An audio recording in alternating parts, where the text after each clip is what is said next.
Hi everyone, I'm Nancy Byrne from KCLV TV with the City of Las Vegas, and we would all like to welcome you to our City Hall Hangout. Every first Tuesday of the month, we invite special guests to come in and talk about burning issues here in the city. And we've got a topic that we're going to talk about very near and dear to your heart today. Well, absolutely. Hi, and thanks for having me. We've got Mayor Carolyn Goodman, of course, and then we have Clark County School District Superintendent Pat Skorkowsky.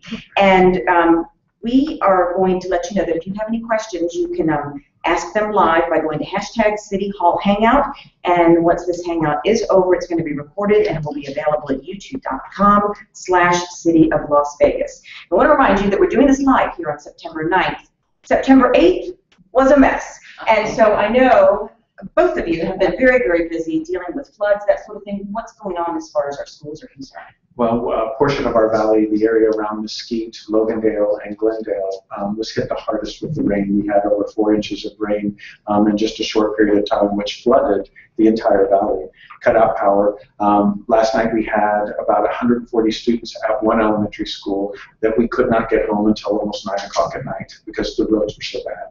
And then we actually had in another school 17 students that spent the night in the school, had dinner and breakfast with us because we couldn't get them home because of the roads being so bad. So we actually are opening up 7 of the 8 schools tomorrow, but one of them will still be closed tomorrow. Wow. All right. Well, welcome to being the school superintendent, right? That's right. And City held up pretty well, right? Well, we watched out the windows here, and fortunately I was in a truck, so it was up to the middle of our tires, and but roadways were really, really challenged, and I'm sure out there in Moab, really in Glendale, very, very difficult for the parents, worrying that's the worst thing my child's caught.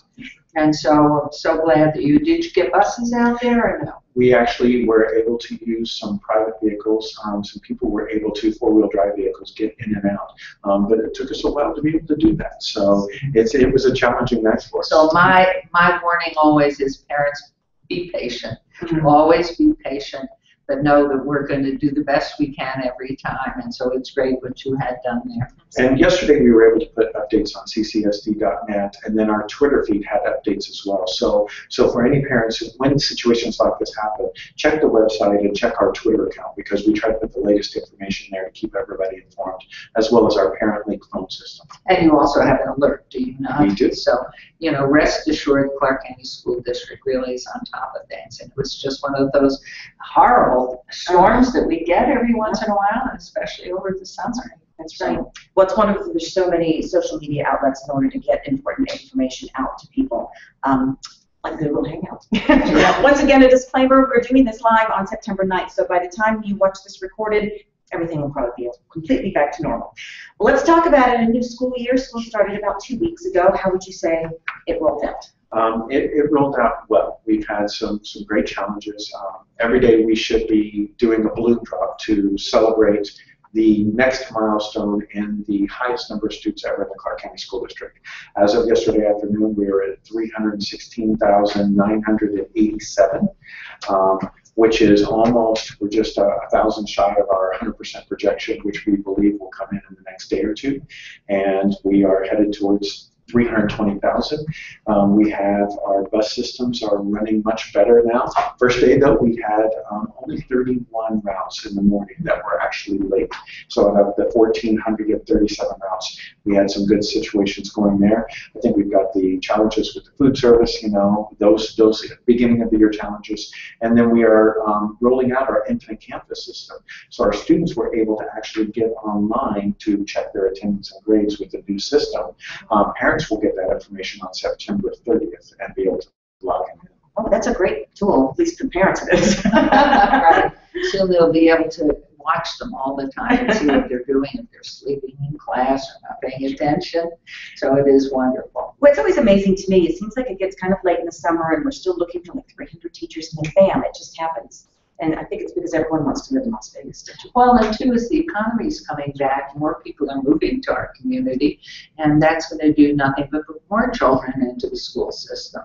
Even though you do have the charter schools alleviating a little bit of the pressure, but you still have a huge amount. It's going to get bigger, I think. I was at a presentation this morning, and it was on specific home developments, and they are coming in the door to buy homes again. And so with that come children, which is a good economic indicator for our valley. But when we are 17.9% over capacity at the elementary level currently, I've got to be very creative in how I find seats for kids nowadays. Well, and that leads in well sort of to my next question, and that is, what are some of the things Clark County School District is working on this year? Well, I know that we're working on, there's some great positive things that we have going on our infinite campus system. We've got partnerships that we're working on, like Downtown Achieves, which we have with the City of Las Vegas. It's an amazing partnership. We have some great positive things going on. Then we have some challenges. We have a teacher shortage, which is a large teacher shortage, and not one that I'm comfortable with or happy about. We have a challenge of figuring out how we can utilize under capacity schools and be successful in getting parents to make choices about going to our new magnet and career tech education programs. We're rolling out 12 new magnet schools and 5 career tech ed programs over the next 2 years, which is great. It gives parents that choice within the Clark County School District to build upon our successful programs. Do you want to talk a little bit about another little partnership you have with Sept? Well, of course, that's wonderful. The city's really been involved in it, providing before school programming. Actually, it's more meals or a snack. And then after school, so the working parent can be assured that their child is in a productive and healthy environment, so staying in the schools or the Boys and Girls Club, and that they're getting nutrition. We have a wonderful partner in 3 Square who now in the afternoon programming is providing really nutritious meals. And so there's exercise and there's tutoring help, and of course we're only 2 weeks in, so the most important thing is, you know, it's going to take another couple of weeks to get everything smooth. I know I heard from some parents saying, well, my child couldn't find any books or whatever, and there were so many children in the classroom. But every school's unique and the principal is aware, and it's just trying to stay calm, let it settle down. Your child will eventually adjust and everything will work out beautifully. But we do have these after-school programs and loving to do it here in the city. And we even have things for our teens, our batteries included program. There are a lot of ways that the city is trying to partnership with the school district and be the best help that we can be. And dispelling that myth that Sept is nothing but babysitting service. They get help with homework, they get exercise. We started a new reading incentive program. Yeah. Okay, I was just carrying to say. Yeah, there you go. Apple Partnership, which is all people promoting literacy efforts. And so we have the Apple Core program, which is counting our reading efforts. So it's a new reading incentive program that we have begun with the City of Las Vegas and their safety programs. They've been absolutely wonderful in embracing this program, because research shows that if you have children who read independently on a daily basis, then their achievement scores are going to go up. And so we're working too with the school district and the preschool planning and giving children an opportunity to get a little head start on kindergarten. And fortunately for us, UNLV has joined with us, and Dr. Morgan has really brought a group of students together to do a control group for data.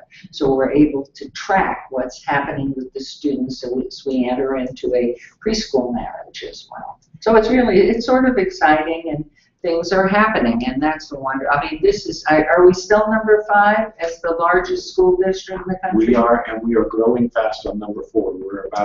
Right now we're about 23,000 underneath them. So we're not that far behind Miami-Dade, which is the 4th largest school district in the nation.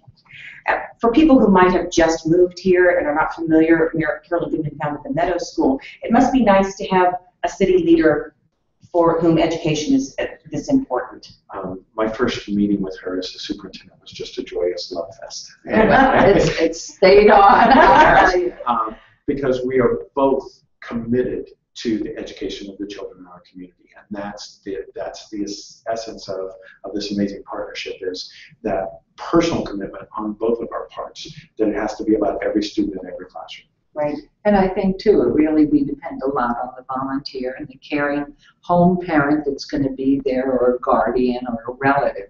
Somebody that every child really has someone to touch and to be able to talk with. And that's why our school teachers are so critical to the growth and development of each child in every single classroom. There has to be that connection with a human being to make it really something that a child's going to strive to improve, a child's going to work on that assignment. And Mr. Skorkowsky has just been, because he's been in the classroom. He came here as first grade teacher, as I recall. And how many years first grade teacher? I was a first grade teacher for 4 years, and then I moved up to 5th grade. See what happens when I you got to grow study? up with the kids. And then, how many years?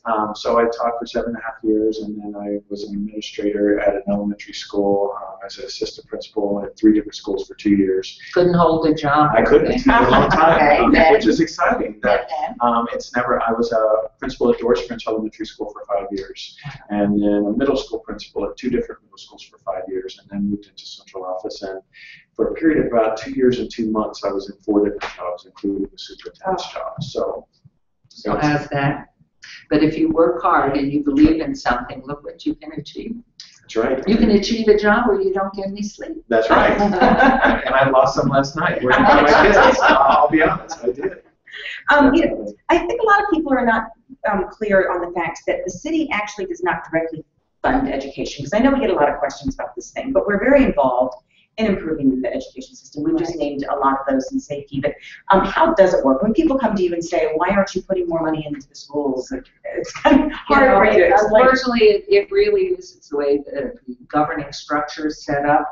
But the reality is, for us, the city, we can be a bully pulpit. And we can help, and we can ask volunteers to step forward. We can encourage the private sector to go ahead and help fund. We have some wonderful partners that really are so closely involved with the school district at every level, whether it's the elementary, middle, or upper school level, whether it's after-school sports, our after-school all-stars. I mean, there are just so many programs that are out there. And the city is a bully pulpit. I'm out there all the time because we know businesses won't come here unless we have a wonderful workforce. So when Pat took office a couple of years ago, has it been 2 now? 15 months. 15 months, boy, so 1 month more. Exactly. And then we're at 16 months, let me tell you, I can add that part. The reality was that we did talk about the magnet schools and how if you have a particularly gifted or talented child that's interested in becoming a student at one of the magnet schools, we had an overflow. I mean, we just didn't have the room. And he said one of my plans is to go ahead and increase the number of magnet schools. Because what generally happens is your child tests or interviews or both for a spot in a magnet school. And then you go into a lottery because there just aren't enough seats. So it's wonderful to hear that we're going to be opening. What's that timeline? How many? Actually, we have 7 that will open this next fall, and then 5 more the fall after that. And then our career and tech ed programs will open up this next fall as well in 5 high schools. So we have, this year we had 16,600 applicants, qualified applicants, for 5,000 seats. So they have the best graduation rates and proficiency rates in the city, so why not replicate the successes? That'll give you some breathing room. Well, and too, I think that's the direction, because if a child sees an opportunity to get into these very specialized schools, whether it's in technology or it's in the arts, they just want to drive towards that. And my hope that it's coming in the future that you will be continuing to open magnet schools in different locales, and that's something we're in dialogue about as well, especially in an A-Tech, a math science school program at the high school level. So we're talking about that, and that's another way the city can help with either having a building that can be taken over. One of the biggest problems, though, is transportation, because if families do not qualify for the busing because of their distances, or they choose to go to a magnet school, transportation has to be provided. We do, and we're working out expanding our transportation for magnets so that they can be geographically aligned, so it both saves money but provides that additional transportation.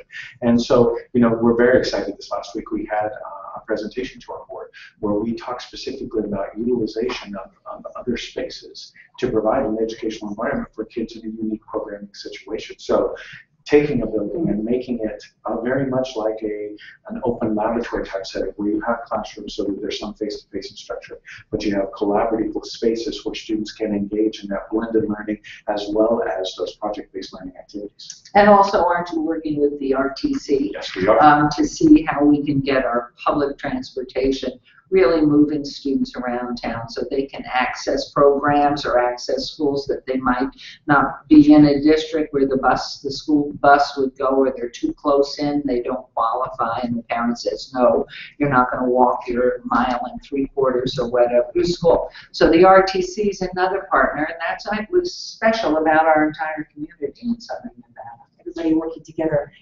I'm not being rude looking at my phone. Jennifer Davies, our social media queen, I call her, just said that we got a question tweeted in. Could you update the bullying task force? Sure. The bullying task force, our overall group met last week, September 4th, and they are working on, in conjunction with the State Board of Education, to revise the policy that governs anti-bullying programs in the district. We actually have several independent subcommittees that are working, and we'll start meeting this week to actually move forward in how we are going to address the bullying situation in our schools. It is a difficult thing that is not only something that's happening here in Clark County, but it's happening nationwide. We have great partnerships with Flip the Script, with the Be Kind Foundation, with the Anti-Defamation League. We have amazing things with our PTAs and our Nevada Parent PEP program. So we have all these opportunities. We're bringing them together underneath one umbrella of the Southern Nevada Anti-Bullying Coalition so that we can comprehensively provide supports to schools to eliminate that. But it comes with education of our students, education of our own employees, and education of the parents, and how we can attack this as a community so that it stops this issue.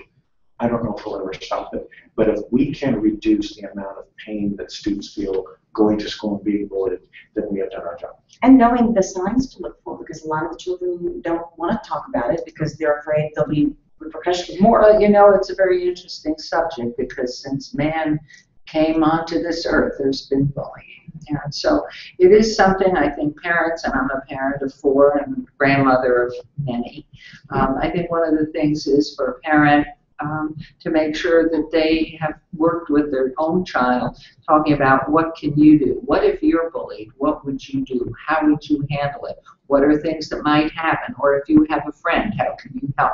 Because it has to come from within. I have to know if I'm being bullied what to do. Because generally, the worst of the bullies are going to always be bullies. They're going to be out there. And so how can you empower the child? And that's what teachers do too, to know I need to go to somebody, I need to say something. And also a child who perhaps has been bullied and feels very, very insecure, for a family or a parent to ask a principal or a teacher, where can I direct my child into some other expression so they can feel secure and having found something where they can express themselves and find a place where they really belong. Theater's wonderful, music's another one, and the schools provide that. The teachers are the connector there. And so it's for the parent to know, to encourage the child, what can I do in this situation? And you can even role play it out. Because we can put all these rules and things in place, and we can take care of them. But it's your child, and your child needs to know, what do I do in that situation?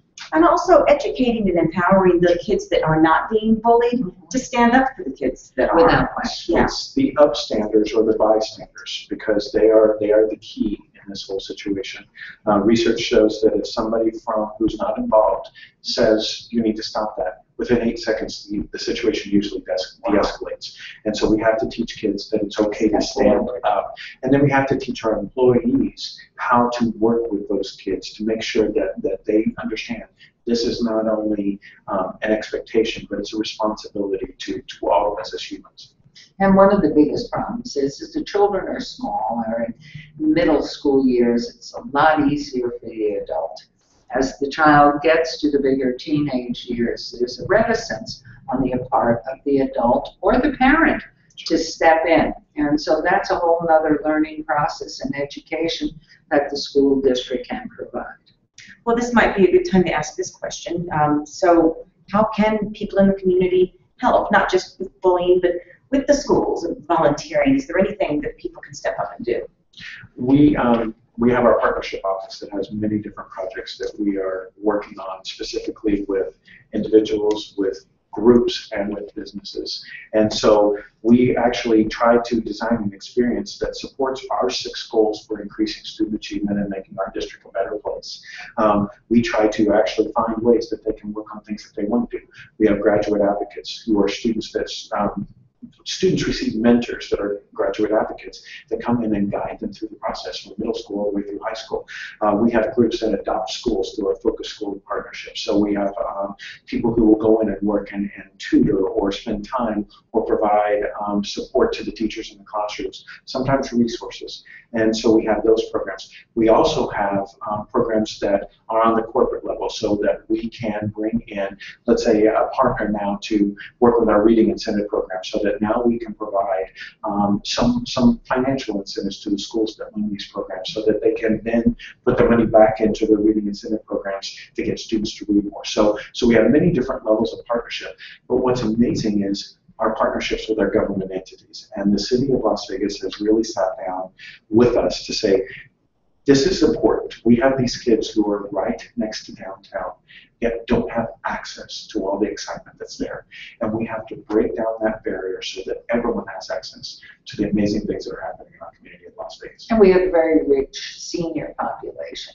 And so if anybody's hearing this or would like to volunteer, plus we have wonderful programs. Yesterday I was at an assistance league. They have Operation School Bell, and their funding goes to provide children. They come to select either a school uniform or play clothes, and it's for the kindergarten right on through 12th grade, students who really are in need of clothing, shoes, hygiene products. And you can volunteer that way, whether it's a couple of hours once a week. We really rely on, especially the older students that are in the high schools that have access to transportation. You need to be a big brother or big sister. Well, finally, I guess I'll just ask, what gives us hope that we're moving in the right direction? I think that we spent a year as a district working with the entire community to say to everyone, this is what you should expect from the schools of the Clark County School District. And then we developed a plan, our pledgeofachievement.com, which actually outlines 6 goals, and we're going to be held accountable for those 6 goals and how we're measuring up to those goals. It is something that will change the way we do business in education.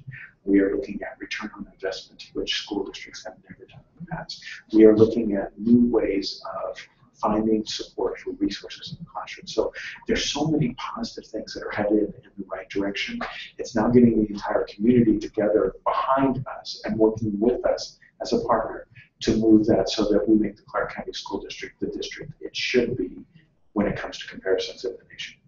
And Mary, you touched on this. You don't have to have children in the school district. You just have to be a concerned member of this community, because if we don't have good education, we're not going to be bringing quality without workers. question. And I think to be a leader, such as Pat is, you have to have courage. You don't necessarily have to be popular, but you have to make sure every teacher in every classroom is the best.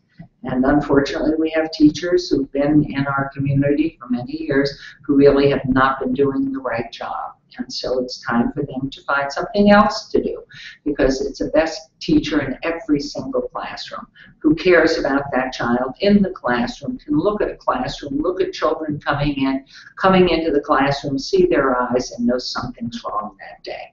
And so it really is about that, and it all starts with the leadership.